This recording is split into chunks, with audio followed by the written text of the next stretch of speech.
North Carolina wildfires are equivalent to what we're used to seeing on the West Coast, and there's no immediate relief in sight. Good evening, I'm Sean Maroney. And I'm Charlotte May in for Sharon Taswell. There are more than 20 wildfires burning in North Carolina alone, one of the most significant near Lake Lure in Rutherford County. CBS North Carolina's Amy Cutler live there tonight with the state's response and the federal assistance now coming in.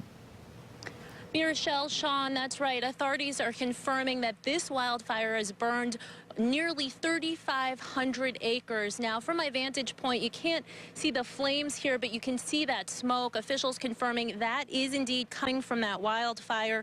Officials say it is, and officials also saying that air quality remains a big concern. The governor confirming that this fire is just 15% contained. Over the last couple of weeks, about 1,600 firefighters have been battling these wildfires.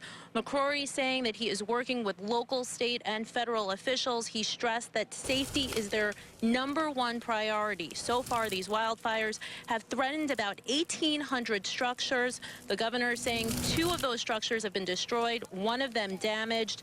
Fortunately, now there are no injuries that are reported from this. Several communities around here, though, have been evacuated. That includes at least parts of Burke, Graham, and Rutherford counties.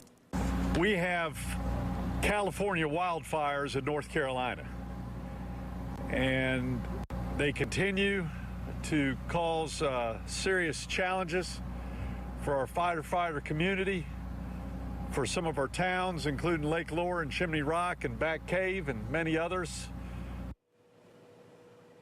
Now, FEMA has approved the governor's request for some financial assistance. That means FEMA will be picking up about 75% of the cost. I also want to give you an idea of the kind of response that we are seeing here. There are firefighters from across North Carolina and beyond, Alaska, California, who are all aiding in the response here.